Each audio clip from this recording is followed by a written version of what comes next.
The Galactic Military Academy's amphitheater fell silent as Commander Velthar, a decorated Craxian officer with 4 rows of combat ribbons across his chitinous chest, addressed the assembly. Representatives from 47 species sat in neat rows, their attention fixed on the holographic display at the center of the chamber. "We gather today," Velthar began, his translator rendering his clicks into standard galactic, "to discuss humanity's integration into our military structure. Their soldiers are exceptional, unnaturally so." Murmurs rippled through the crowd. The humans had arrived only 3 cycles ago, yet their combat effectiveness had already become legendary. They healed from wounds that would kill most species. They fought with a ferocity that bordered on suicidal. They never ever surrendered. "We must understand," continued the commander, "how they produce such warriors. Today we will examine human training protocols. Captain Anna of the Terran Defense Force has provided us with documentation." The lights dimmed. The hologram flickered to life. Anna stood at the back of the amphitheater, her uniform crisp, her expression neutral. Beside her, Lieutenant Leo shifted uncomfortably. They both knew what was coming. The first image appeared. A human child no more than 5 standard years old falling from a primitive climbing structure. The amphitheater gasped collectively, but the child hit the ground, cried briefly, then climbed again. "They allow injury," someone whispered. More footage followed. Human children, dozens of them engaged in what could only be described as ritualized combat. They called it sports. They threw balls at each other with significant force. They crashed into one another, protective gear minimal. They fell, bled, and got back up. A Xanthari instructor, her crystalline form refracting the light into rainbows, spoke up. "This is barbaric. Are these juveniles being punished?" Anna stepped forward, her voice calm. "No, Instructor Terrell. This is play. Play?" Terrell's translator struggled with the word. "They train for war through play.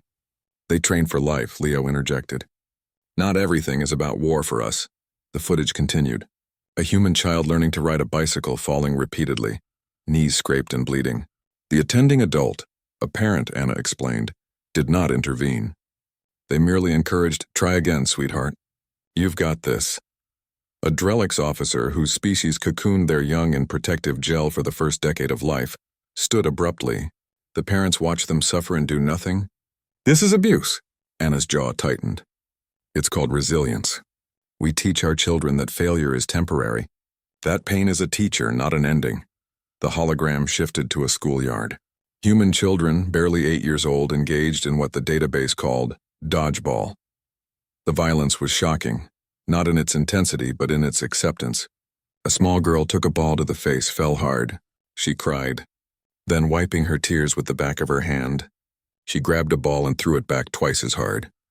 The amphitheater was silent now, but it was a different silence. Heavy, contemplative. More clips played in succession. Children camping in wilderness where predators lurked. Teenagers jumping from cliffs into water, screaming with joy and terror. Young humans pushing their bodies to exhaustion in preparation for nothing. No war, no survival necessity, just self-improvement. Then came the footage that changed everything. A human child, perhaps 6 years old, standing at what appeared to be a competition. The sport was called gymnastics. The child mounted a narrow beam barely wider than her feet, elevated high above a mat. She performed a series of flips and turns that would challenge a trained Craxian warrior. Then she fell. The amphitheater watched in horror as the small body hit the mat. Tears streamed down the child's face. Her coach, a human adult, approached but did not carry her away. Instead, the coach knelt beside her and spoke quietly. The audio was poor, but Anna's translation was clear. "I know it hurts. I know you're scared. But you're stronger than you think. Do you want to try again or do you want to stop?" The child's face was a mess of tears and frustration. She looked at the beam like it was her greatest enemy. Then, impossibly, she nodded. She climbed back up.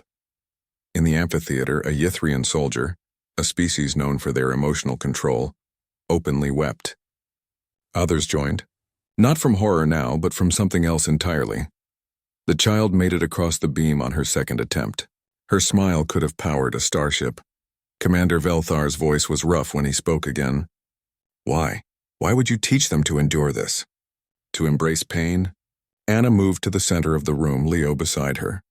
She looked at the assembled warriors, species who had perfected warfare over millennia, who bred soldiers in laboratories, who modified genetics for optimal combat performance. "Because we don't raise soldiers," Anna said quietly. "We raise humans." She pulled up another hologram. "This is Sarah. At 5, she fell from that climbing structure you saw. Broke her arm. At 12, she lost every match in her wrestling season. At 17, she failed her first attempt at the military academy entrance exam." The hologram shifted. Now it showed a woman in a Terran Defense Force uniform, standing on a battlefield, carrying 3 wounded Craxian soldiers to safety under heavy fire. "That's also Sarah. She's a combat medic now. She saved 47 lives in the Proxima campaign. Including your soldiers, Commander."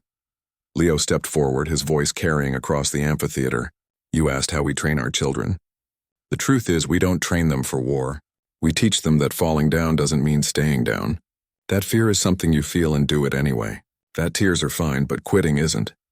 He gestured to the frozen image of the child on the balance beam.